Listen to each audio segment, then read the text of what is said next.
The morning wind swept across the Wyoming plains, carrying with it the scent of sage and the promise of another lonely day. Mary Ellen Hartley stood at the window of her small wooden house, watching the sun paint the distant mountains in shades of copper and gold. 2 years had passed since Thomas died, crushed beneath the hooves of a spooked stallion, yet the ache in her chest remained as raw as the day they lowered him into the ground. At 26, she was young to be a widow, young enough that the townspeople still whispered when she walked past. Some offered pity, their eyes soft with sympathy that felt more like judgment.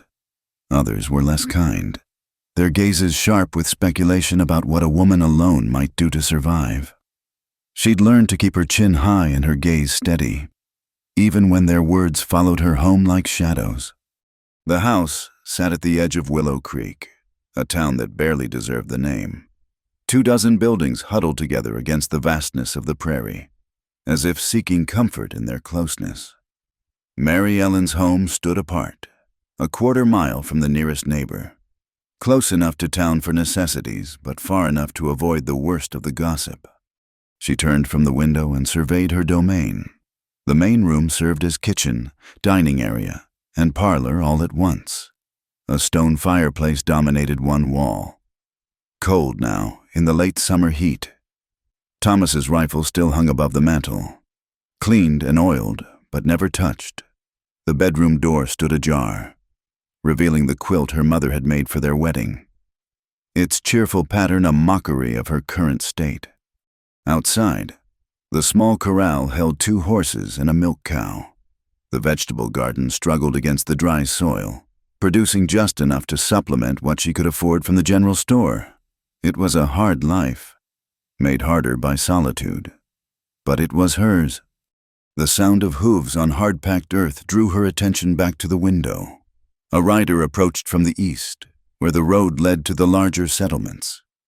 As he drew closer, Mary Ellen could make out details: a bay horse, well cared for despite the dust of travel, and a man who sat his saddle with the easy grace of someone born to it.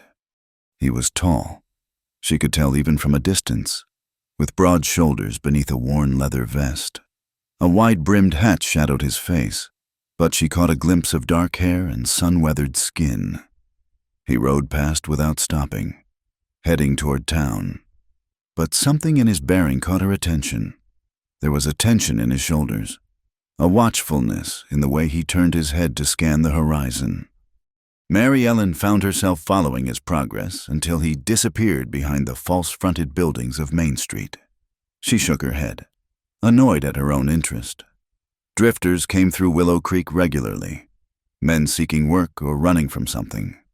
They brought trouble more often than not, and she had troubles enough of her own. The morning chores beckoned. She fed the chickens, scattered corn with practiced motions while they pecked and squabbled around her feet. The cow needed milking, the horses needed water, and the fence along the north pasture had a broken rail that she'd been meaning to fix for weeks. By noon, sweat soaked through her dress despite the modest nature of her clothing. She'd long ago abandoned the restrictive corsets and layers that proper ladies wore. Out here, practicality trumped propriety, though the women in town still clucked their tongues at her shortened hems and rolled sleeves. She was repairing the fence, hammer in hand, when she heard horses approaching, her late husband's family again. She recognized the matched grays that pulled their fancy carriage, incongruous in this rough country. Margaret Hartley, Thomas's mother, sat rigid as always, her black morning dress absorbing the heat like a sponge.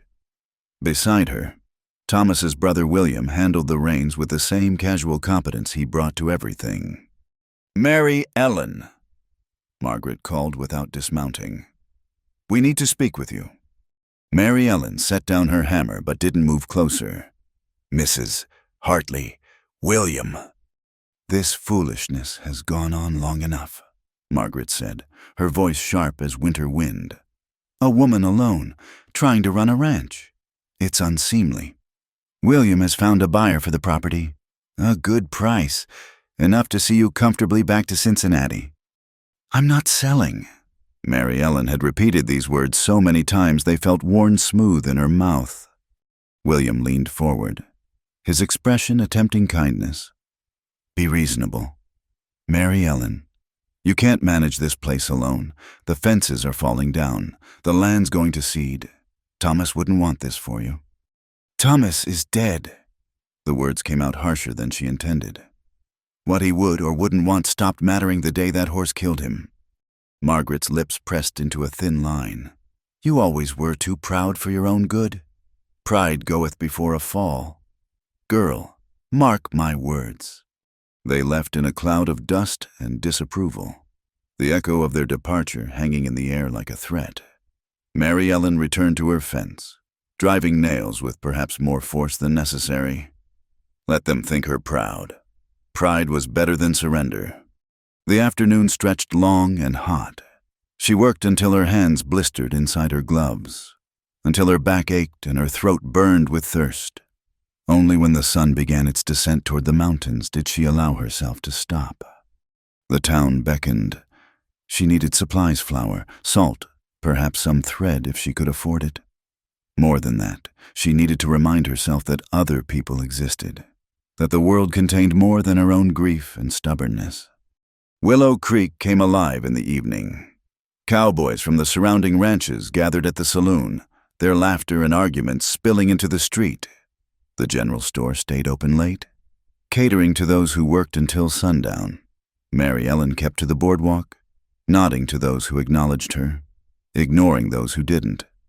Inside Porter's general store, she filled her basket with necessities, calculating costs in her head. Money was tight and getting tighter. The small savings Thomas had left wouldn't last forever, and the ranch produced barely enough to keep her fed, let alone turn a profit. Mrs. Hartley, James Porter, the proprietor, barely looked up from his ledger. That'll be $2.30. She counted out the coins carefully, aware of how few remained in her purse. As she gathered her purchases, the bell above the door chimed. The stranger from this morning entered, bringing with him the scent of leather and trail dust. Up close, she could see what distance had hidden. He was perhaps 30, with eyes the color of storm clouds and a day's worth of stubble darkening his jaw.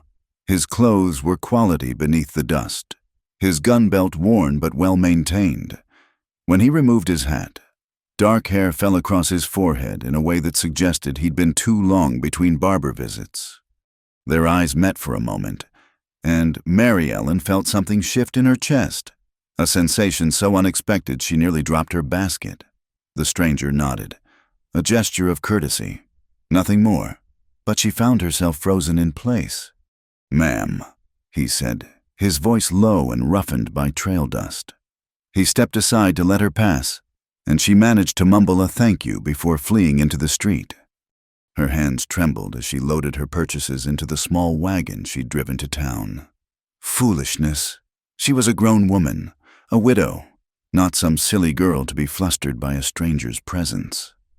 Yet, as she drove home through the gathering dusk, she couldn't shake the memory of those storm-gray eyes.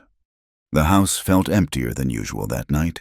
She prepared a simple supper of cornbread and beans, eating in silence broken only by the distant howl of coyotes. When full dark fell, she lit a single lamp, saving oil as always. In bed, she stared at the ceiling and tried not to think about the stranger, tried not to wonder what brought him to Willow Creek, whether he was passing through or staying, tried not to admit that for the first time in 2 years, she'd felt something other than grief and determination. The wind picked up near midnight, rattling the windows and sending dust devils dancing across the yard. Mary Ellen pulled the quilt higher and closed her eyes, but sleep was slow in coming. When it finally arrived, it brought dreams of storm-gray eyes and a voice like distant thunder, speaking words she couldn't quite hear. The Silver Dollar Saloon buzzed with conversation and the clink of glasses as Jack McCade nursed his whiskey at the bar. He'd chosen a spot where he could watch both the door and the room, an old habit that had saved his life more than once. The bartender, a grizzled man with arms like ham hocks, refilled his glass without being asked. "Passing through?" the bartender inquired, making conversation as he wiped down the bar. "Maybe," Jack replied, non-committal. He'd learned that definitive answers led to more questions, and questions were something he preferred to avoid.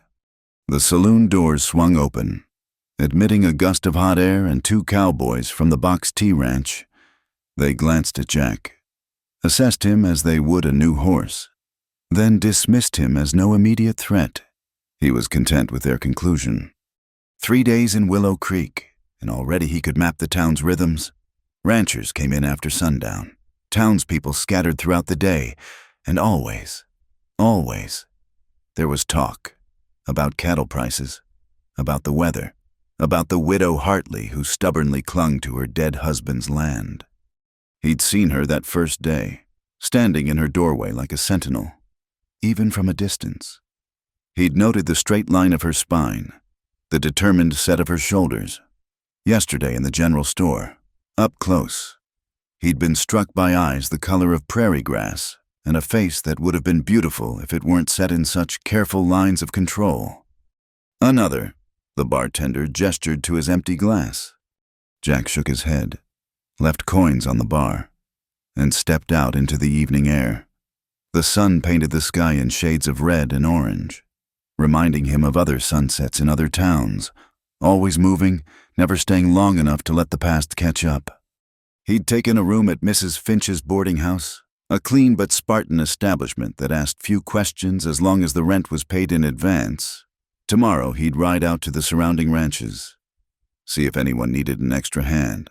Honest work for honest pay, enough to resupply before moving on. The next morning dawned clear and hot. Jack saddled his bay gelding, dusty, and rode out early, making the rounds of the local ranches. The Box T had no need for extra hands, nor did the Rocking M. It was past noon when he stopped at Murphy's General Store to water his horse and escape the worst of the heat. That's when he saw her again. Mary Ellen Hartley stood beside a wagon loaded with supplies, struggling with a heavy sack of flour. Without thinking, Jack dismounted and approached. "Allow me," he said, reaching for the sack. She jerked back as if burned, then seemed to catch herself. "I can manage." "I'm sure you can," he said mildly. "But there's no shame in accepting help freely offered." For a moment, she studied him with those green eyes, seeming to weigh his motives. Then she stepped back, allowing him to lift the sack into the wagon bed. "Thank you," she said, the words coming reluctantly. "Jack McCade," he offered, touching the brim of his hat. "I know who you are," she said. "The whole town's been talking about the stranger at the Silver Dollar." "And your Mrs. Hartley. The whole town's been talking about you, too." A flash of something, anger, hurt, crossed her face before she smoothed it away. "I suppose they have. Good day, Mr. McCade." She climbed onto the wagon seat with practiced ease, but as she reached for the reins, one of the horses shied violently. A rattlesnake, disturbed by their presence. Coiled in the shade of the water trough, the horse reared, yanking the wagon sideways. Mary Ellen caught off balance, tumbled from the seat. Jack moved without thinking, catching her before she hit the ground. For a moment, she was in his arms, warm and solid and smelling of soap and sunshine. Their eyes met, held, and something passed between them that had nothing to do with snakes or startled horses. Then she was pushing away, her face flushed. "I'm fine, thank you." Jack had already drawn his pistol, the motion smooth and practiced. One shot, and the snake's head disappeared in a spray of dust. He holstered the weapon and caught the panicked horse's bridle, speaking low and calm until the animal settled. "Good shooting," Mary Ellen said, her voice steadier now. "It's a skill that comes in handy out here." He checked the horse for injury. Found none. "Your rig seems sound, though you might want to check that front axle when you get home. Looks like it took some stress." She climbed back onto the seat, this time more carefully. Are you always this helpful to strangers? Mr. McCade. Only on Tuesdays, he said, allowing a small smile. It's Wednesday, so consider this an exception. Was that almost a smile tugging at her lips before he could be sure? She had the team in motion, heading out of town. Jack watched until the dust of her passage settled, then became aware of the eyes on him. Half the town, it seemed, had witnessed the interaction. By evening, it would be the talk of the saloon. He was right. That night at the Silver Dollar, conversation stopped when he entered, then resumed with suspicious enthusiasm. Jack ignored the stares and whispers, focusing on his drink and the plate of stew that passed for dinner. "Heard you played hero today," a voice said beside him. Jack turned to find a man in a sheriff's badge, younger than most lawmen, but with sharp, knowing eyes. "Sheriff," Jack acknowledged. "Just happened to be in the right place." "Tom Morrison," the sheriff introduced himself. "And in my experience, men like you are rarely in any place by accident." Jack met his gaze steadily. "Men like me. Drifter, gun hand, trouble looking for a place to happen." Morrison's tone was conversational, but the threat was clear. "We're a peaceful town. Mr. McCade, aim to keep it that way. I've no quarrel with peace. Sheriff, just looking for work and moving on." Morrison studied him for a long moment, then nodded. "See that you do. Move on. That is, Mrs. Hartley's got troubles enough without adding to them." After the sheriff left, Jack finished his meal in thoughtful silence. He'd been warned off before, in other towns, by other lawmen. Usually, he was happy to comply, but something about this place, about the woman with prairie grass eyes and steel in her spine, made him hesitate. Over the next days, their paths crossed with suspicious frequency. At the general store, where he always seemed to arrive just as she was struggling with heavy loads. At the blacksmith's, where her horse had thrown a shoe at the exact moment he was getting dusty re-shod. Each time, she accepted his help with visible reluctance, as if kindness were a debt she couldn't afford to owe. The town watched and whispered. In a place as small as Willow Creek, every interaction was public property. Jack heard the talk in the saloon, the speculation about the widow and the drifter. Some of it was merely gossip. Some had an uglier edge.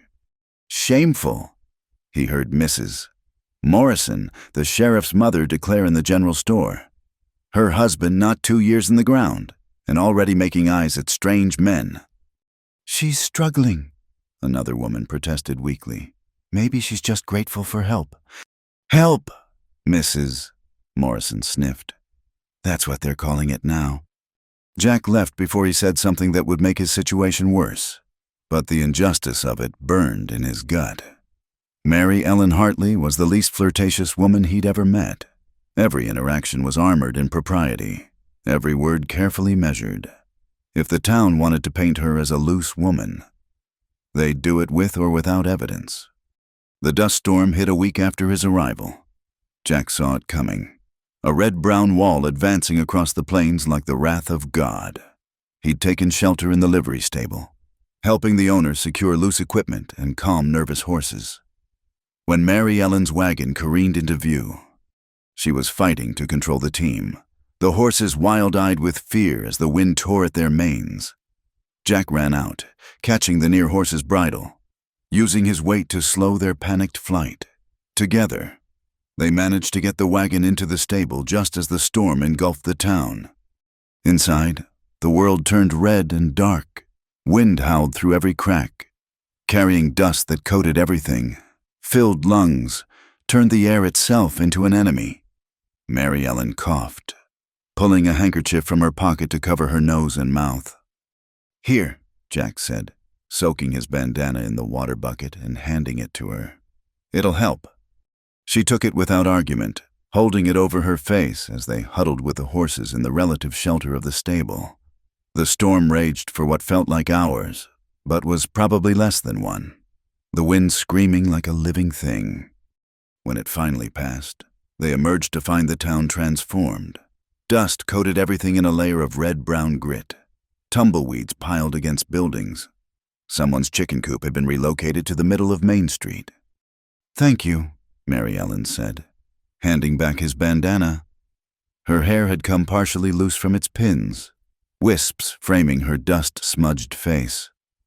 "I might not have made it without your help." "You would have managed," Jack said. "You strike me as someone who always manages." "Sometimes," she said quietly. "Managing isn't enough." Then, as if realizing she'd revealed too much, she straightened. "I should go. Check on the animals." "I'll ride with you," Jack offered. "Make sure that axle held up." She looked like she wanted to refuse, but practicality won. "All right." They rode in companionable silence. Her wagon and his horse moving through a landscape made alien by the storm. At her ranch, they found minimal damage. A few missing shingles. A section of fence down. The animals had weathered the storm in the barn. Frightened but unharmed. "Coffee," she offered, surprising them both. Jack knew he should refuse. Knew that accepting would add fuel to the gossip fire. But something in her eyes, a loneliness that matched his own, made him nod. They sat on the porch as the sun set, painting the dust-hazed sky in shades of amber and rose. The coffee was strong and bitter, the silence comfortable. For a moment, Jack could imagine a different life, one where he stayed in one place, where evening coffee with a green-eyed woman was a daily pleasure instead of a dangerous indulgence. "You should go," Mary Ellen said eventually. "Before full dark, people will talk." "People are already talking." "Yes," she agreed. "But I've learned there are degrees of scandal. Coffee on the porch is one thing. A man leaving after dark is another." Jack set down his cup and stood. "For what it's worth, I'm sorry. My presence here has made things harder for you." "No," she said firmly. "The town made things hard long before you arrived. You've just given them a new focus for their righteousness." He mounted Dusty, but before leaving, turned back. "Why do you stay? You could sell, start over somewhere else." Mary Ellen looked out over the darkening plains, her face unreadable. "This is my home. I built it with Thomas, yes, but I've kept it alive with my own hands. Every board, every stone, every fence post represents a choice to keep going. I won't let them drive me away from what I've earned with sweat and stubbornness." Jack touched his hat brim in salute to her courage, her determination, her refusal to bend, and rode away into the gathering darkness. Behind him, Mary Ellen stood on her porch, a solitary figure against the vast emptiness of the plains, as immovable as the mountains on the horizon. The opportunity came through Ben Hutchinson at the Rocking M Ranch. They needed someone to drive a small herd up to the mountain pastures for autumn grazing, a 2-week job that paid decent wages. The pastures bordered Mary Ellen's property, a fact that didn't escape Jack's notice when he accepted the work. He set up camp in a grove of cottonwoods near a spring, the cattle spreading out across the good grass. From his position, he could see the smoke from Mary Ellen's chimney rising in the morning air, could watch her moving about her daily chores like a distant figure in a painting. The isolation suited him. Days passed in the rhythm of watching cattle, mending gear, and maintaining the rough camp. Evenings brought spectacular sunsets that painted the mountains in shades of purple and gold. At night, the stars spread across the sky like scattered diamonds, so bright and numerous they cast shadows. It was the 4th day when Mary Ellen appeared, riding her mare along the property line. Jack was repairing a broken bridle when he spotted her, and something in his chest tightened at the sight. "Mrs. Hartley," he called, standing as she approached. "Mr. McCade." She remained mounted, maintaining the proprieties even out here where only the mountains could see. "I noticed the cattle. Ben Hutchinson's." "Yes, ma'am. Hired me to watch them for a spell." She nodded, her gaze taking in his simple camp. "How do you stand at the loneliness?" The question surprised him with its directness. "After a while?" You learn the difference between being alone and being lonely. The first is a choice. The second—" He shrugged. "And which is this?" Started as one, might be turning into the other. Their eyes met. And again that dangerous spark jumped between them. Mary Ellen looked away first, focusing on the distant peaks. "I should warn you, there are wildcats in these hills. Lost a calf to one last spring." "I'll keep watch." She turned her mare to leave, then paused. "I put fresh bread on Saturdays. If you happen to be passing by around noon, there might be an extra loaf." Before he could respond, she was riding away, her back straight as ever. Jack watched until she disappeared over a rise, then returned to his repair work with hands that weren't quite steady. Saturday came clear and bright. Jack told himself he wouldn't go, that it was foolish to encourage something that could only end badly. But as noon approached, he found himself saddling Dusty and riding toward her ranch. She was in the garden when he arrived, kneeling among the struggling vegetables with her sleeves rolled up and dirt on her hands. When she saw him, she stood slowly, brushing soil from her skirt. Mr. McCade, what a surprise."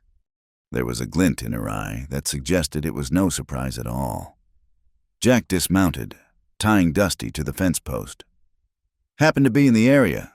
Thought I'd check that fence section we fixed after the storm." "Of course, and it's nearly noon. You must be hungry." They maintained the fiction of coincidence as she led him to the house. Inside, the smell of fresh bread filled the air, along with something else, rabbit stew.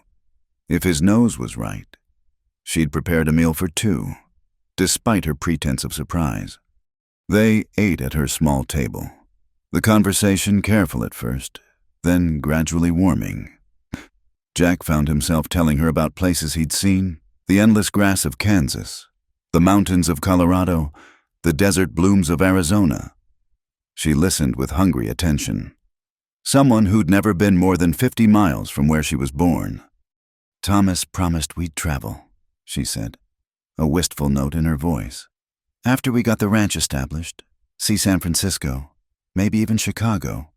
She shook her head. "Foolish dreams." "Not foolish, just postponed." "For how long until I'm too old to sit a horse, until the ranch finally breaks me?" She caught herself, color rising in her cheeks. "I'm sorry. I don't mean to burden you with my complaints." "It's not a burden," Jack said quietly. "Sometimes it helps to speak things aloud, makes them smaller, more manageable." She studied him across the table. "You sound like you know something about carrying weight." "We all have our loads. Mrs. Hartley—" "Mary Ellen," she corrected. "If we're going to be friends, you might as well use my given name. When we're alone, at least." Friends. The word hung between them, defining boundaries even as it acknowledged a connection. Jack nodded. "Mary Ellen, then, and I'm Jack." After the meal, they sat on the porch with coffee, the afternoon stretching lazy and golden. Mary Ellen talked about the ranch, the daily struggles and small victories. Jack mostly listened, offering occasional observations or suggestions. "The creek's running low," she mentioned. "If it dries up completely, I'll have to drive the stock to the river every day. Don't know how I'll manage that alone." "Might be able to dam it upstream," Jack suggested. "Create a deeper pool that would last longer. I could take a look, if you'd like." She hesitated, then nodded. "I'd appreciate that." They walked to the creek, following its meandering course upstream. Jack pointed out places where strategic placement of rocks and logs could slow the water's flow, creating holding pools. Mary Ellen asked intelligent questions, revealing a sharp mind behind her reserved demeanor. At one point, she slipped on a wet rock. Jack caught her arm, steadying her, and for a moment they stood close enough that he could see the gold flecks in her green eyes, could smell the lavender soap she used. "Careful," he said, his voice rougher than intended. "Yes," she agreed, and he wasn't sure if she meant the rocks or something else entirely. As the sun began its descent, Jack knew he should leave, but Mary Ellen suggested they rest by the creek before heading back, and he found himself unable to refuse. They sat on a fallen log, the water murmuring past their feet, the world peaceful in the way only wild places could be. "Tell me about him," Jack said suddenly. "Thomas." Mary Ellen looked surprised, then thoughtful. "He was a good man, steady, reliable. We grew up together, our families neighboring. When he proposed, everyone said what a sensible match it was, 2 farming families joining their lands." "Did you love him?" The question was too personal, too dangerous, but she answered anyway. "I cared for him deeply. We were partners, companions. But love?" She picked up a pebble, tossed it into the creek. "I thought what we had was love. Now, I'm not sure I knew what the word meant.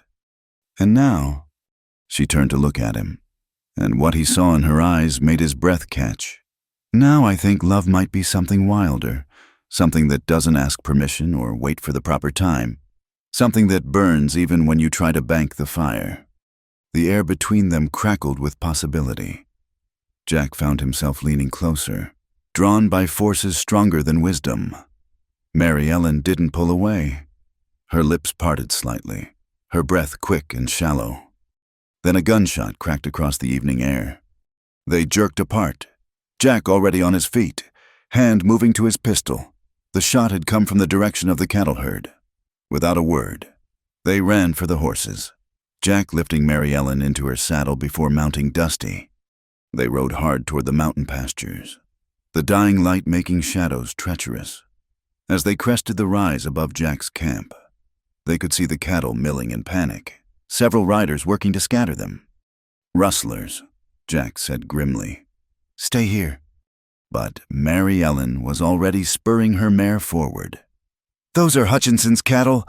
He's my neighbor. I won't stand by while thieves rob him." Jack cursed, but followed. As they thundered down the slope, one of the rustlers spotted them and shouted a warning. Guns swung their way, muzzle flashes bright in the gathering dusk.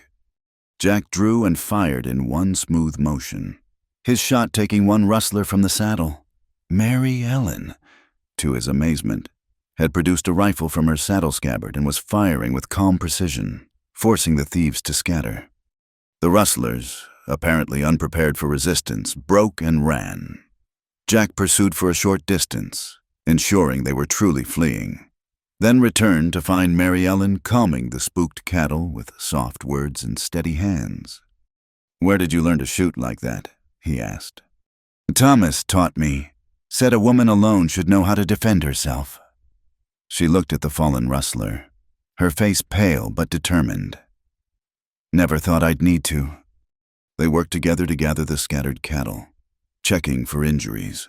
By the time they finished, full dark had fallen, the stars providing just enough light to see. "You'll stay at the house tonight," Mary Ellen said, her tone brooking no argument. "It's too dark to make camp, and those rustlers might come back." Jack knew he should refuse, knew that her reputation, already fragile, couldn't survive a man spending the night. But the adrenaline of the fight was still singing in his veins, and the thought of leaving her alone with rustlers, possibly returning, overrode caution. "I'll sleep in the barn," he compromised. At her ranch, they tended the horses in companionable silence. As Jack gathered blankets for his bed in the hayloft, Mary Ellen appeared with a bundled extra quilts, a pillow, and a covered plate of food. "Thank you," she said softly. "For today, for everything." "Mary Ellen," he began, not sure what he wanted to say. She stepped closer, reaching up to touch his face. Her fingers were gentle against his cheek, and he closed his eyes at the contact. "I know," she whispered. "I know all the reasons this is impossible. But just for tonight, I wanted—" She trailed off, then stood on her toes and pressed her lips to his. The kiss was brief, tender, tasting of possibilities and regret. When she pulled away, tears glinted in her eyes. "Good night, Jack." She fled before he could respond, leaving him standing in the barn with the memory of her lips and the echo of things unsaid. Above in the loft, he lay awake for hours, staring at the stars through gaps in the roof and wondering how a simple job watching cattle had become something that threatened to reshape his entire world. Outside, coyotes called to each other across the darkness, their voices wild and free.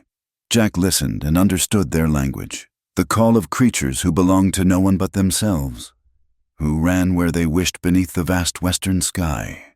But tonight, for the first time in years, that freedom felt less like liberation and more like loneliness.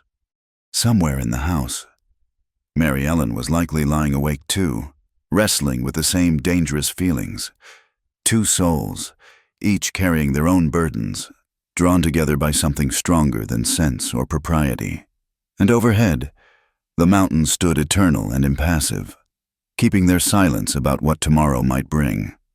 The morning after the rustler attack dawned gray and cool, autumn asserting itself over the Wyoming plains. Jack woke in the hayloft to the sound of Mary Ellen moving about below, tending to the morning chores. He descended quietly, finding her milking the cow, her movements practiced and efficient. "Coffee's on the stove," she said without looking up. "Help yourself." The careful distance in her voice told him she'd spent the night rebuilding her walls. Jack understood. In the harsh light of day, last night's kiss seemed like temporary madness, a moment of weakness they'd both regret. Over breakfast, they maintained polite conversation about the rustlers, the need to inform Sheriff Morrison, the damage to Hutchinson's herd. Neither mentioned the kiss or the words spoken by the creek. When Jack left to check on the remaining cattle and report to town, Mary Ellen merely nodded farewell, her expression carefully neutral. In Willow Creek, Jack found the sheriff at his office, feet propped on his desk, studying a stack of wanted posters. Morrison looked up as Jack entered, his eyes sharpening. "McCade, heard there was some shooting up at the mountain pastures last night." "Rustlers," Jack confirmed. "3 of them, trying for Hutchinson's herd. Mrs. Hartley and I drove them off." Morrison's feet hit the floor. Mrs. Hartley was involved. "She was visiting her property line when it happened. Woman can shoot." "I may be ugly, Mr. Montgomery, but I'm not stupid." She set a plate of food in front of him. "Eat. You'll need your strength." Over the next few days, Jack discovered that his wife had depths he'd never imagined. She helped organize the ranch's defenses with surprising efficiency. While he and the men reinforced fences and set up watch positions, she coordinated supplies, prepared medical kits, and even practiced with an old Spencer rifle Tom had found in the barn. "Where did you learn to shoot?" Jack asked, watching her put 3 shots in a row through a target at 50 yards. "The Jenkins farm again," she replied, reloading with practiced ease. "Wolves were a problem, Mr. Jenkins taught me so I could protect the chickens." Word spread through the valley about the brewing conflict. Some ranchers, those who'd also been pressured by Hutchinson, quietly offered support. Others, fearful of retaliation, kept their distance. Sam Thornton surprised everyone by riding over with 5 of his best men. "I may have won those water rights fair and square," he told Jack, "but I've got no quarrel with you beyond that. Hutchinson's a plague on this valley. About time someone stood up to him." The first test came 3 nights later. Maggie was awakened by the sound of horses and muffled voices. She slipped from her bed, grabbing the rifle she now kept close, and peered out the window. Dark shapes moved among the cattle pens. Without hesitation, she fired a shot into the air. The sound shattered the night, followed immediately by shouts from the bunkhouse as the hands responded. Gunfire erupted as Hutchinson's men, caught in the act of cutting fences, returned fire while retreating. Jack burst from his room, half-dressed and fully armed. "Stay inside," he shouted at Maggie, but she was already heading for the stairs. "They're trying for the cattle," she called back. The fight was brief but fierce. Hutchinson's men, unprepared for such organized resistance, fled into the darkness. When dawn broke, they found cut fences, scattered cattle, and blood trails leading away from the ranch. None of Jack's people were seriously hurt, though one hand had taken a bullet graze to the arm. "You did good," Jack told Maggie as she bandaged the wounded man. "That warning shot probably saved lives." She looked up at him, her face smudged with dirt and smoke. "It's not over." She was right. Hutchinson's harassment continued: poisoned waterholes, burned hay stores, scattered herds, but each attack was met with fierce resistance. Maggie proved invaluable, her quick thinking and steady nerves earning the respect of even the most hardened ranch hands. One evening, as they sat on the porch cleaning weapons, Jack found himself watching her in the lamplight. Her scarred face was intent on her task, those remarkable gray eyes focused. She'd pulled her hair back severely, and he could see the determined line of her jaw, the strength in her movements. "Why are you staring?" she asked without looking up. "I was thinking," he said slowly, "that I've been a fool." Now she did look up, wariness in her expression. "How so?" "I've spent so much time seeing what's on the surface, I never bothered to look deeper." He set down his rifle, leaning forward. "You're not what I expected. Maggie Sullivan Montgomery." "Because I can shoot." There was a bitter edge to her voice. "No, because you're brave and smart and loyal to a man who's given you no reason to be." He paused, choosing his words carefully. "When Hutchinson threatened you, called you what he called you, I wanted to kill him. Not because of my pride, but because he dared to insult you, my wife." Maggie's hand stilled on the rifle. In the lamplight, he saw tears gathering in her eyes. "Don't," she whispered. "Don't say things you don't mean." "I mean every word." He reached out, hesitating, then gently touched her scarred cheek. She flinched, but didn't pull away. "I've been blind, Maggie, so caught up in my own humiliation. I couldn't see the gift I'd been given." "Gift?" She laughed, but it caught on a sob. "I'm nobody's gift. Jack, I'm a punishment. Remember the ugliest woman in town?" "No," he said firmly. "You're the strongest woman I've ever known. And if the people in town can't see past the surface to the beauty underneath, then they're the blind ones. Not me, not anymore." A tear slipped down her cheek, following the path of an old scar. He wiped it away with his thumb, marveling at how natural the gesture felt. "This doesn't change anything," she said shakily. "Hutchinson is still coming." "Let him come," Jack said. "We'll face him together, the way a husband and wife should." She searched his face, looking for the joke, the cruelty. Finding neither, she managed a tremulous smile. "Together, then." From inside the house came the sound of Tom Rodriguez calling out that riders were approaching. Jack and Maggie rose as one, taking up their weapons. Whatever came next, they would indeed face it together. The richest cowboy in town had found something worth more than all his land and cattle, a partner whose worth couldn't be measured in beauty or gold, but in courage and character. And as they prepared to defend their home once more, Jack realized that what had started as his greatest humiliation had become his greatest blessing. The December sun hung low in the sky as Jack and Maggie rode out across the southern pasture. The immediate threat from Hutchinson had passed.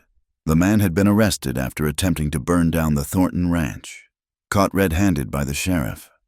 But the damage from weeks of conflict had taken its toll on the Double M, and now they surveyed their domain together, planning for the future. "We'll need to replace at least 30 head of cattle," Jack said, studying the depleted herd. "And the eastern fence line needs complete rebuilding." "The vegetable garden produced well this year," Maggie offered. "We could expand it, sell produce in town come spring. Mrs. Holloway said she'd take whatever we could grow." Jack glanced at her, still sometimes surprised by the ease of their conversations now. In the weeks since that night on the porch, Something fundamental had shifted between them. They were partners now in truth, not just in law. You'd do that garden work on top of everything else. I like growing things, she said simply, making something from nothing. Remember? They rode in comfortable silence to their favorite spot, a small rise that overlooked the valley. Jack had taken to bringing her here in the evenings when the ranch work was done. It had become their place, away from the watching eyes of the ranch hands and the weight of daily responsibilities. Dismounting, Jack spread a blanket on the ground while Maggie unpacked the simple meal she'd prepared. As they ate, he found himself studying her profile against the setting sun. The harsh light that might have emphasized her scars instead seemed to give her a golden glow. And when she smiled at something, a rabbit bounding through the grass, a hawk circling overhead, he felt that strange tightening in his chest that had become increasingly familiar. "You're staring again," she said without turning. "I'm thinking again," he corrected. Dangerous habit? Indeed, I've been thinking about Christmas. It's only 2 weeks away. What about it? I'd like to do something special. For you, for us. She turned to him then, those gray eyes cautious. Jack, you don't need to. I want to, he interrupted. Our wedding was what it was, but we're different people now than we were that day. I'd like to celebrate that. What did you have in mind? A party, here at the ranch. Invite the whole valley, those who stood by us against Hutchinson. Anyway, show them that the double M is strong, that we're... He paused, gathering courage. That we're happy. Are we? She asked softly. Happy. He set down his cup and shifted closer to her on the blanket. I am, he said honestly. Happier than I've been in years. Maybe happier than I've ever been. But I need to know. Are you? She was quiet for so long he feared he'd overstepped. Then she spoke, her voice barely above a whisper. I used to dream, when I was little, about having a home. Not just a place to sleep, but a real home. Somewhere I belonged, someone who wanted me there. She met his eyes. I never dreamed I'd find both. Maggie!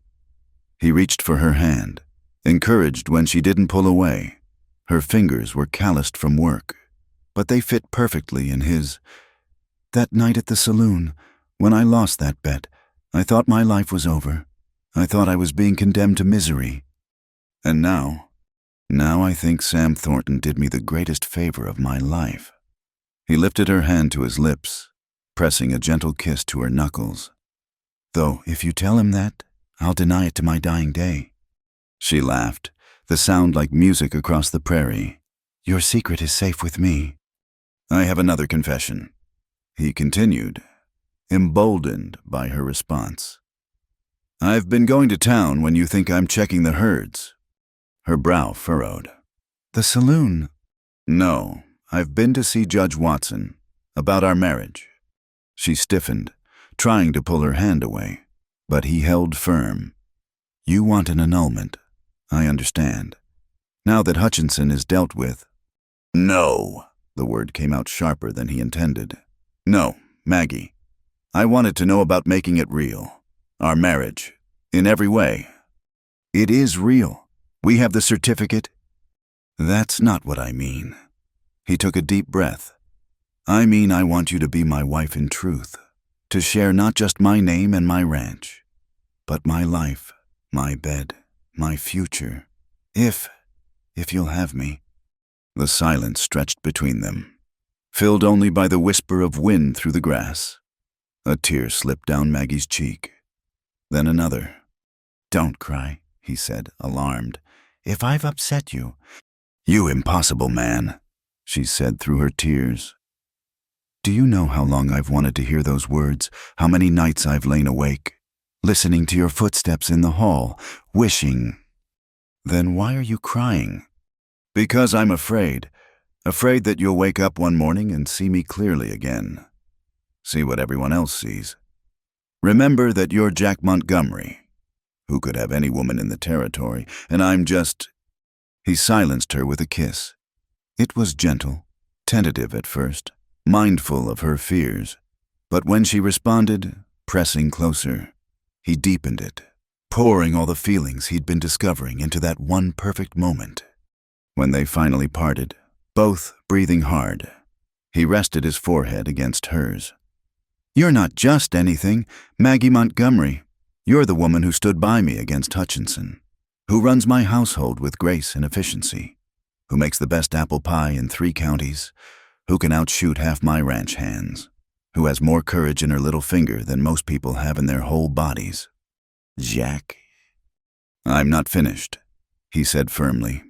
"You're the woman who makes me want to be better than I am, who challenges me, supports me, believes in me even when I don't deserve it. And yes, you're beautiful. Not in the way town expects, maybe, but in ways that matter.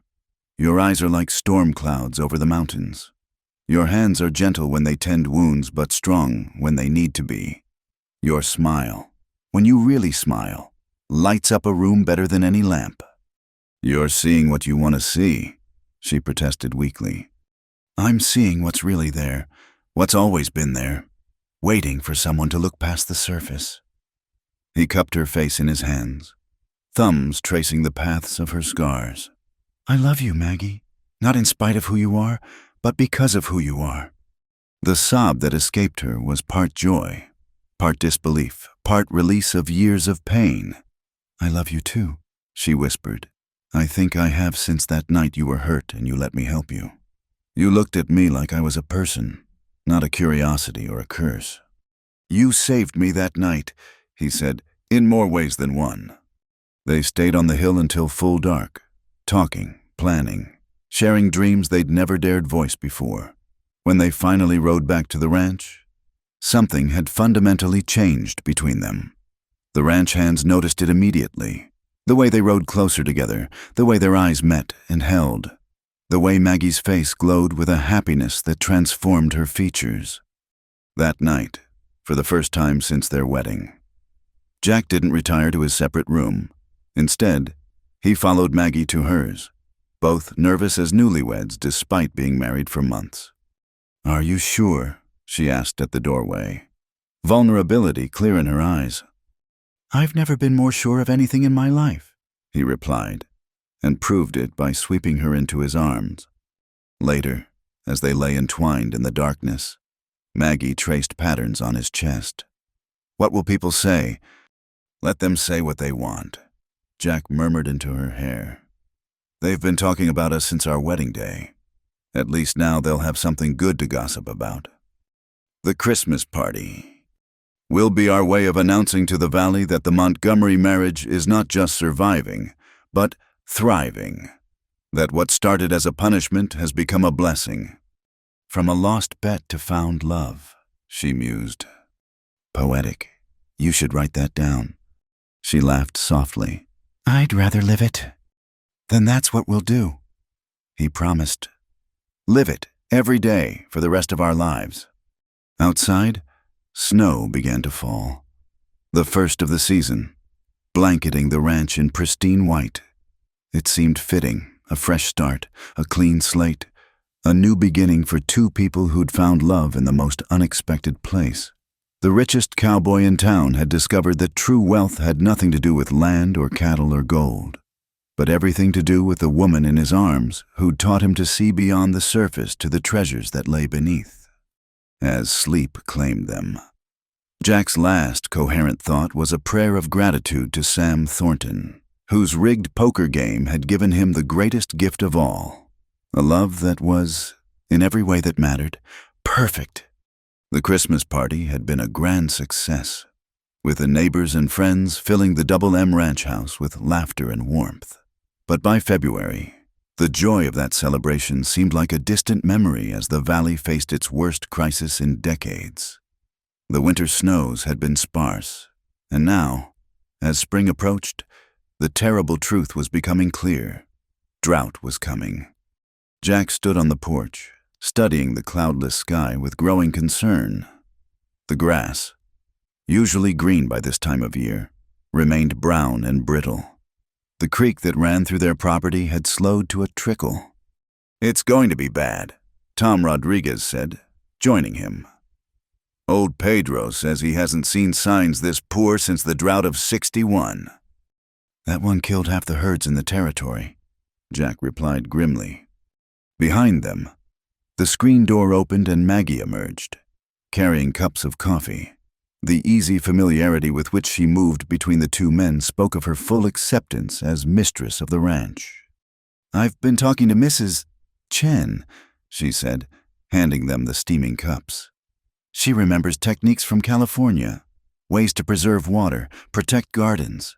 We should start preparing now." Jack smiled, despite his worry. In the months since they'd become truly husband and wife, Maggie had proven herself invaluable in countless ways. Her practical mind often saw solutions others missed. "What do you suggest?" "First, we dig deeper wells. Second, we build cisterns to catch any rain that does fall. Third, we cull the herd now, while the cattle are still healthy enough to bring good prices. Keep only the strongest breeding stock." Tom nodded approvingly. "Smart thinking. Ma'am, better to sell now than watch them die of thirst come summer." But even the best preparations couldn't fully combat what nature had in store. As spring turned to summer, the situation grew increasingly desperate. The sun blazed down day after day from a pitiless sky. The grass turned to dust, and water became more precious than gold. Then came the sickness. It started with the Garrett family on the neighboring ranch. Their youngest took fever, then the older children, then the adults. Doc Peterson was run ragged trying to tend to the sick, but without adequate water and in the weakening heat, recovery was slow and uncertain. "It's the bad water," Doc explained during one of his visits to the Double M. "People are drinking from sources they shouldn't, out of desperation. The sickness spreads through contaminated water." Maggie immediately took charge of organizing help. Despite Jack's protests about the danger, she insisted on visiting the sick families, bringing clean water from their protected wells and whatever food could be spared. "These are our neighbors," she said when Jack tried to stop her one morning. "They stood by us against Hutchinson. We can't abandon them now. But if you get sick—" She silenced him with a kiss. "I won't. I'm too stubborn to get sick. Besides, someone needs to help Doc Peterson. He can't do this alone." Her courage inspired others. Soon, a network of assistants formed throughout the valley, with the Double M as its hub. Maggie coordinated everything with the same quiet efficiency she brought to all tasks, earning the deep respect of people who had once whispered cruel things about her appearance. But respect couldn't make rain fall or wells run deeper. By July, even the Double M was struggling. They'd already lost a quarter of their reduced herd, and the water situation grew more critical daily. Then Hutchinson's brother arrived. Marcus Hutchinson was everything his imprisoned brother had been, but worse, smarter, more ruthless, and with legal documents that seemed to support his claims. He began buying up failed ranches at rock-bottom prices, consolidating water rights, building an empire on others' misfortune. "Times like these," he said during an unwelcome visit to the Double M. "Smart men make provisions. I'm prepared to offer you a fair price for your land." Montgomery, more than fair, considering the circumstances. Jack's jaw tightened. "The answer is no." "Are you sure about that?" Marcus gestured toward the dying landscape. "How long can you hold out? Another month? To your wife's charity work is admirable, but charity doesn't make it rain." "Get out." Marcus smiled coldly. "I heard how you acquired your wife. Quite a story. Must be hard, watching her wear herself out trying to save everyone. Heroes have a bad habit of becoming martyrs in times like these." The threat was subtle but clear. After he left, Jack found Maggie in the kitchen, preparing supplies for another mercy visit. "You're not going," he said flatly. She looked up, saw his face, and set down the supplies. "What did Marcus Hutchinson say?" "It doesn't matter, but you're not leaving this ranch again until the drought breaks. It's too dangerous." "Jack." "No." The word came out harsher than intended. "I won't lose you. Maggie, not to sickness, Not to Hutchinson, not to your own good heart. Please. She moved to him, taking his face in her hands. You won't lose me, but we can't hide here while our neighbors suffer. That's not who we are. It's not who you married. I married the most infuriatingly brave woman in the territory, he said, pulling her close. And I love her for it. But I'm also terrified for her. Then come with me, she suggested. We'll face the danger together, like we always have. And so they did, together. They visited the sick, distributed water, shared what food they had. When the widow Martinez was about to lose her small farm, they organized a community effort to dig her a new well. When the Sherman children took sick, Maggie nursed them through the fever while Jack helped their father save what remained of his herd. The pivotal moment came in August, during what should have been the height of summer storms but was instead the peak of drought. Lightning struck the parched hills east of town, starting a wildfire that threatened to consume everything in its path. The Harper Ranch is directly in line. Tom Rodriguez reported, family of 6, including 2 babies. Without hesitation, Jack organized a rescue party. But when they arrived at the Harper Ranch, they found Marcus Hutchinson and his men already there, not to help, but to present loan documents. Sign over the deed, Harper, Marcus was saying, and I'll generously allow you to stay on as tenants. Otherwise, when that fire reaches here, you'll have nothing at all. That's enough. Jack intervened. Tom, get the family loaded up. We're evacuating them to the Double M. This isn't your business, Montgomery, Marcus snarled. And neighbors in need are always my business. Jack turned to the frightened family. Come on, folks. Maggie's got food and clean beds waiting. You can't save everyone, Marcus called after them. And when you fail, I'll be waiting to pick up the pieces. The fire was eventually contained, thanks to a coordinated effort by all the ranchers working together, except the Hutchinson outfit. But the damage was done. Several families lost everything, and Marcus was there to help by buying their land at pennies on the dollar. At the Double M, the main house had become a refugee center. Maggie worked tirelessly, managing supplies, tending the sick, keeping spirits up. Jack watched her with a mixture of pride and worry as she grew thinner, her energy flagging despite her determination. One evening, as they sat on the porch after another exhausting day, she leaned against his shoulder. Do you think it will ever rain again? It has to, he said, though he wasn't sure he believed it. Droughts end. They always have. The Harper's baby is getting stronger, she said. And Mrs. Sherman thinks her boys are past the worst of it. Thanks to you. Thanks to us, she corrected. All of us, working together. That's what Hutchinson doesn't understand. He thinks suffering makes people weak, but it can also make them strong, united. My philosophical wife, he teased gently, trying to lighten the mood. Your exhausted wife, she admitted. But Jack, despite everything, the drought, the sickness, the fear, I'm happy. Is that strange? No, he said, kissing the top of her head. Because I feel the same way. We're together. We're helping people. We're making a difference. The rest is just weather. She laughed softly at that, the sound warming his heart even as worry gnawed at him. The drought would break eventually. It had to. But would they have anything left when it did? Would she? Looking out at their land, burnt brown under the relentless sun. Jack tightened his arm around his wife. Whatever came next, they would face it as they had everything else, together.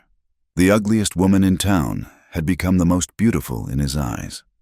Not through any physical transformation, but through the revelation of her true self, a self that shone brightest in the darkest times, offering hope when there was little to be found. I love you, Maggie Montgomery, he whispered into the gathering darkness.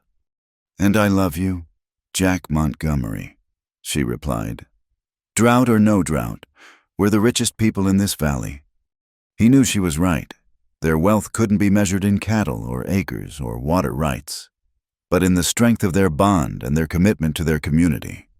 It was a fortune that no drought could diminish and no Hutchinson could steal. And that, perhaps, was the greatest miracle in a season desperately in need of them. The day everything came to a head began like any other in that drought-stricken August. The sun rose blood-red through the dust, promising another day of merciless heat. Jack woke to find Maggie's side of the bed empty, though the sheets were still warm.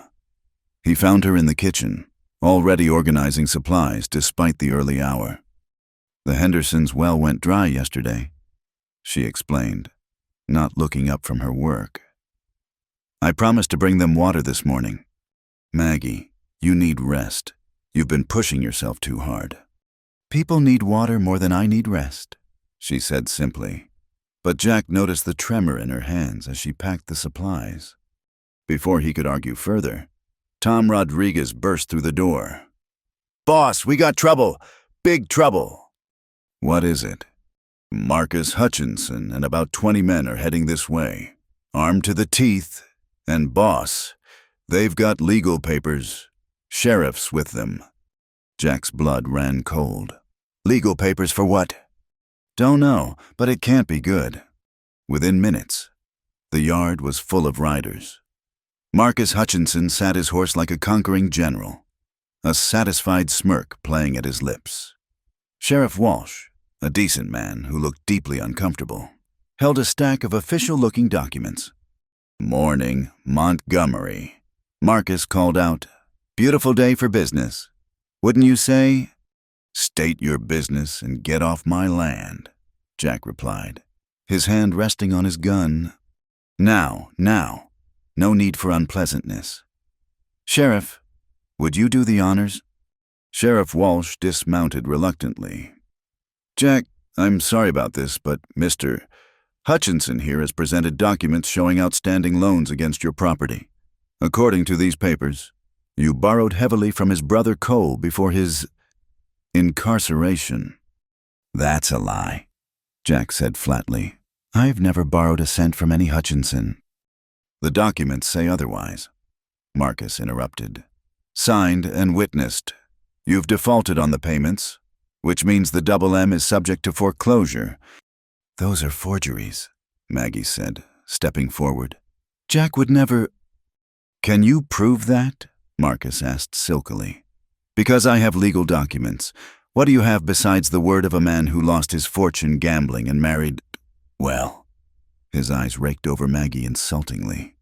Jack started forward, but Tom and several hands held him back. "You bastard!" Temper! Marcus chided. "Sheriff, I believe you have a job to do." Sheriff Walsh looked miserable. "Jack, these documents appear to be in order. I've got to give you notice of eviction. You have 48 hours to vacate the premises or prove these documents are false." 48 hours? Maggie gasped. "That's impossible. The county courthouse is 3 days' ride from here." "That's the point," Marcus said with satisfaction. "Of course, I'm not without mercy. Sign the ranch over to me voluntarily, and I'll allow you to stay on as foreman.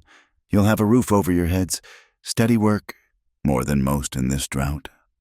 "I'll see you in hell first," Jack snarled. "That can be arranged too," Marcus replied coldly. "You have 48 hours. Use them wisely." After they left, the ranch erupted in activity. Jack sent riders to town seeking any lawyer who might help, while others began preparing for a possible siege. But it was Maggie who provided the breakthrough. "Wait," she said suddenly, studying the forged documents Tom had managed to glimpse. "The date on these loans, that's 2 days after our wedding. So you were here at the ranch, with me and at least a dozen witnesses. We were organizing the cattle drive to the summer pastures. There's no way you could have been in town signing loan papers." Hope flared in Jack's chest. "You're right, but we need proof. Witnesses who'll testify."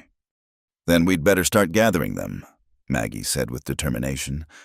What followed was a desperate race against time, while Jack organized the ranch's defenses. Knowing Marcus might not wait for legal eviction, Maggie rode out to gather witnesses. Despite her exhaustion, she visited every family who'd been at the ranch during those crucial days, collecting sworn statements. But Marcus Hutchinson hadn't built his empire by playing fair. As Maggie returned from the Watson Ranch with another affidavit, she found the road blocked by 5 of Hutchinson's men. Well, well, drawled a scarred gunman named Creed. Mrs. Montgomery, all alone. That's not safe in these troubled times.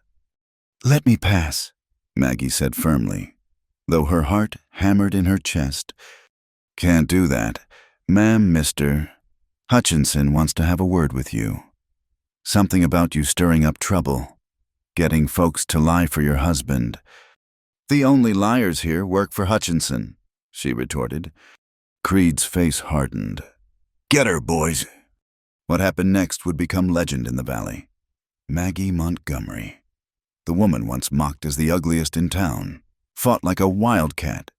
She used her horse as a weapon, charging through their ranks. When they tried to grab her, she used the rifle butt with devastating effect. And when they finally overwhelmed her through sheer numbers, she was still fighting. They dragged her to an abandoned shack in the Badlands, where Marcus Hutchinson waited. His urbane manner had vanished, replaced by cold fury. You should have accepted my offer, he said. Now you'll serve as an example. When your husband comes looking for you, and we'll be ready. The famous Jack Montgomery will die trying to save his ugly wife, and I'll have the double M without any legal complications. Jack's too smart to fall for such an obvious trap, Maggie said, though blood ran from a cut on her forehead. We'll see. Tie her up, boys, and make sure Montgomery gets word of where to find her. Back at the double M, Jack received the message as the sun began to set. His first instinct was to ride out immediately with every man he had, but Tom Rodriguez stopped him. That's what he wants. Boss, you ride into that trap and we lose everything. I won't leave her in their hands, Jack said, his voice deadly quiet. I'm not saying we do, but we need to be smart about this. It was Sam Thornton who provided the solution. He arrived at the Double M as they were planning the rescue, bringing unexpected allies. Judge Watson, several prominent ranchers, and most surprisingly, a federal marshal named Eli Cooper. Got your message about the forged documents, Sam explained. Turns out the federal government is very interested in land fraud schemes. Marshal Cooper here was already investigating the Hutchinsons. That's all well and good, Jack said impatiently. But they have my wife.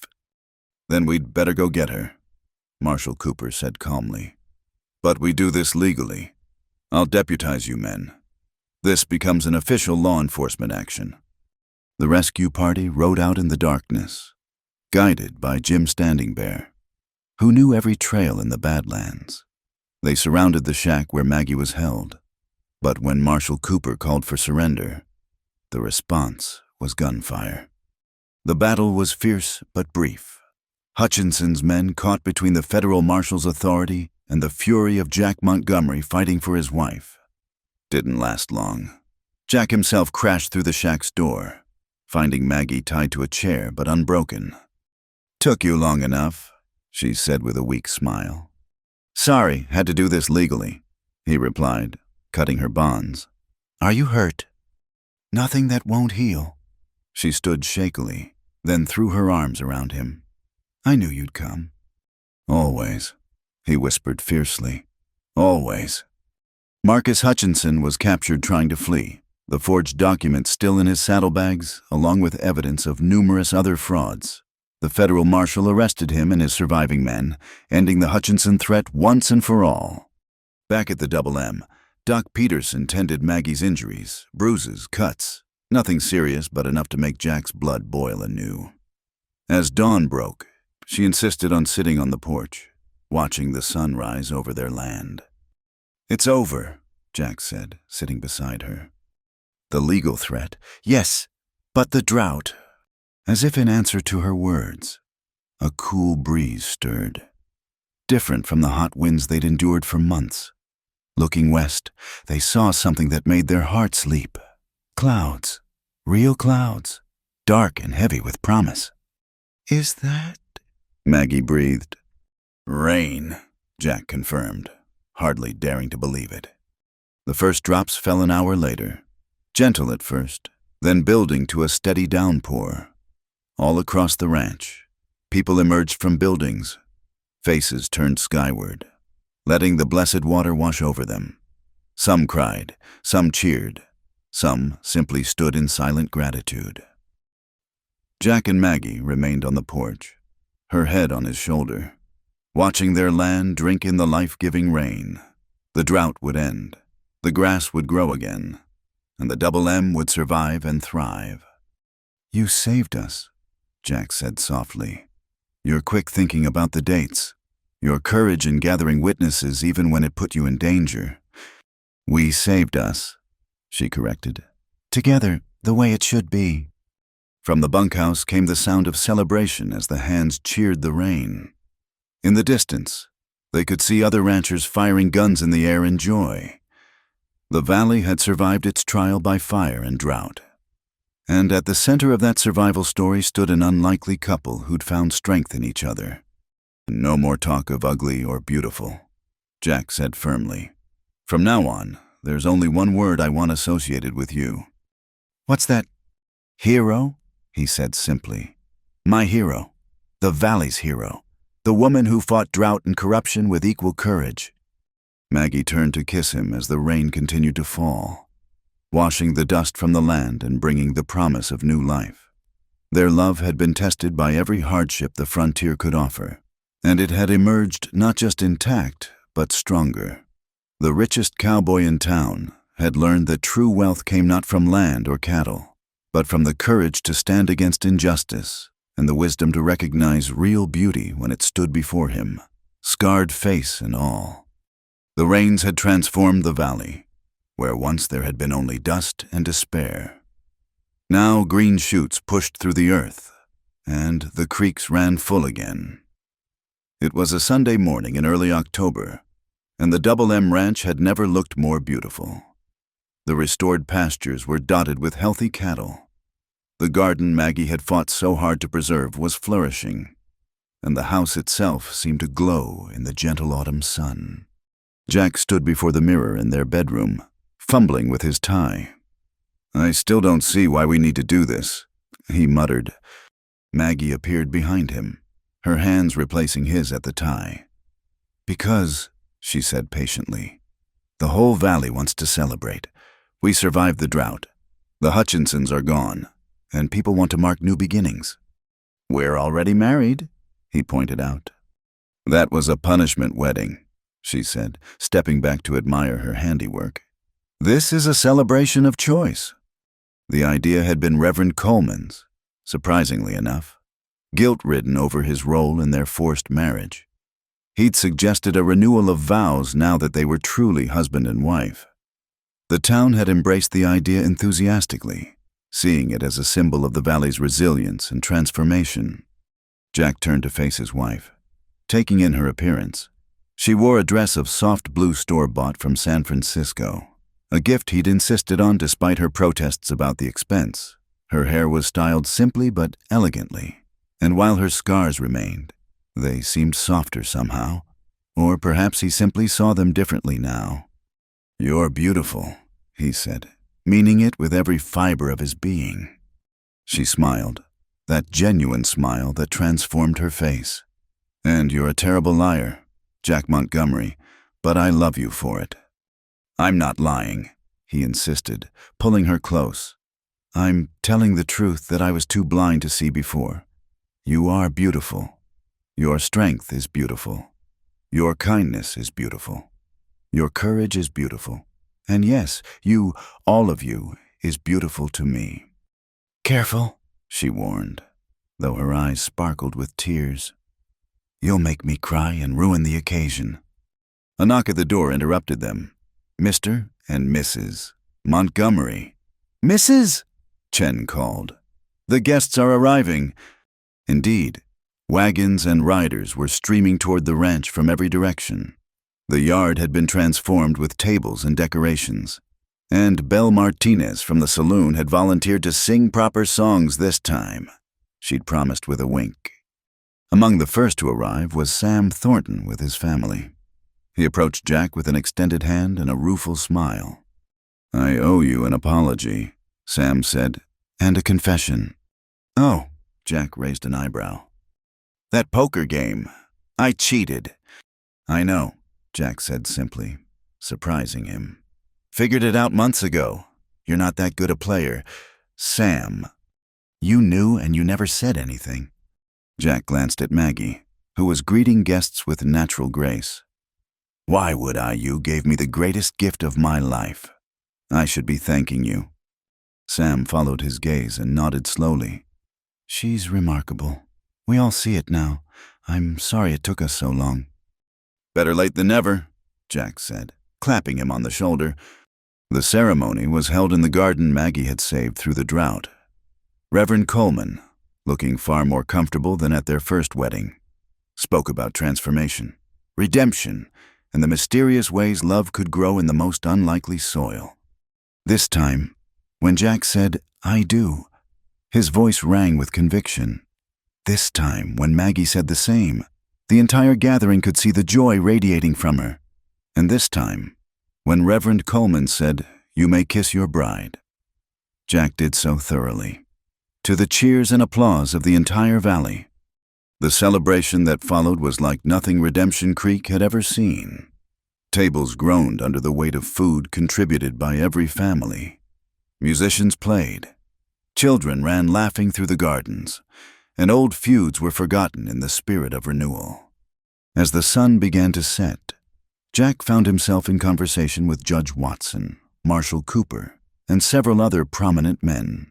They were discussing the future of the valley, the need for better water management, and the possibility of bringing in the railroad. "We'll need strong leadership," Judge Watson was saying, "someone respected by all. I nominate Jack here for the Territorial Council." "I second that," Marshal Cooper agreed. "A man who stands by his principles and his people would serve well." Jack was about to respond when he noticed Maggie across the yard. She was surrounded by women and children, all listening intently as she explained something about preserving vegetables for winter. Her hands moved expressively as she talked, and her face was animated with passion for the subject. "Gentlemen," Jack said, "I'm honored by your confidence, but any position I might hold would be strengthened by my wife's involvement. She's the one who organized our survival through the drought. She's the one who saw solutions when the rest of us saw only problems." "A woman on the council." Judge Watson looked thoughtful rather than dismissive. "It's unconventional." "So was our marriage," Jack pointed out. "But it's the best thing that ever happened to me, and I'd argue, to this valley. Maggie's proven that conventional thinking isn't always the right thinking." The judge nodded slowly. "You make a fair point. These are changing times. Perhaps it's time our leadership changed too." As if sensing the discussion, Maggie looked up and caught Jack's eye. She smiled that private smile meant just for him, and he excused himself from the group. "What are you plotting over there?" she asked as he approached. "Just discussing the future," he said, taking her hand. "Our future. The valley's future. They're connected now. You know." "I never thought—" she began, then stopped, looking around at the celebration. "When I walked into that church for our first wedding, I never imagined this. All these people here by choice, celebrating with us." "Life has a way of surprising us," Jack agreed. "I went into a saloon one night, cocky and sure I had the world figured out, lost a poker game and found everything that matters. Tom Rodriguez appeared then, clearing his throat. "Sorry to interrupt, boss, but sunset's coming. Thought you might want to know." Jack smiled. "Thank you. Tom, Maggie, would you walk with me?" They slipped away from the celebration, walking hand in hand to their special spot on the rise overlooking the valley. The setting sun painted the restored landscape in shades of gold and green, a far cry from the burnt brown of just months ago. "It's like a different world," Maggie murmured. "It is a different world," Jack said. "And we're different people in it." They stood in comfortable silence, watching the sun sink toward the horizon. Finally, Jack spoke the words that had been in his heart all day. "Maggie Montgomery, you were perfect from the beginning. I was just too proud and foolish to see it. You're perfect in your strength, perfect in your compassion, perfect in your courage. You're perfect for me, perfect for this land, perfect for this life we've built together." "Jack," she whispered, tears flowing freely now. "Let me finish," he said gently. "That night in the saloon, when I lost that bet, I thought I was being condemned, but I wasn't. I was being saved from a life of emptiness, of surface pleasures, of never knowing what real love and partnership could be. You saved me, Maggie, and I'll spend the rest of my life trying to be worthy of that salvation." "You already are," she said fiercely. "You became worthy the moment you saw me as more than my scars. The moment you stood up to Hutchinson not for your pride but for my honor.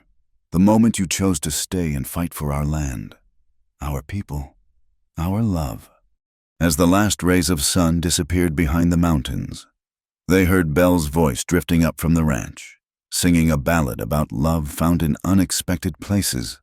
The celebration would continue late into the night, marking not just a marriage but a community's rebirth. "We should get back," Maggie said eventually. "It's our party, after all." "In a moment," Jack said, pulling her close. "I want to remember this. All of it.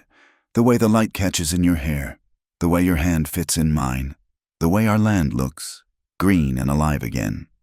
The sound of our friends and neighbors celebrating below. This perfect moment." "Every moment with you is perfect," she said simply, as they walked back down the hill toward their home, toward their friends, toward their future. Jack reflected on the strange journey that had brought them here. From a lost bet to found love. From forced marriage to chosen partnership. From the ugliest woman in town to the most beautiful soul he'd ever known. The party welcomed them back with cheers and raised glasses. Stories would be told for generations about the drought that nearly broke them, the villains who tried to destroy them, and the unlikely love that saved them all. But for now, there was music and laughter, good food and better company, and the promise of a future as bright as the stars beginning to appear in the clear night sky. "She was perfect," Jack whispered to himself, watching Maggie laugh at something Mrs. Chen said, "She was always perfect. I just needed to learn how to see." And in the restored valley, where love had grown in the most unlikely ground, that was the greatest miracle of all. Thank you so much for listening to this Wild West love story. I'd love to know where in the world you're enjoying this tale. Please share in the comments below. Don't forget to subscribe to From Wild West channel and let me know your thoughts on Jack and Maggie's journey. Did their love story touch your heart? What was your favorite moment? Share your thoughts. And let's discuss this incredible story of love triumphing over prejudice in the American frontier.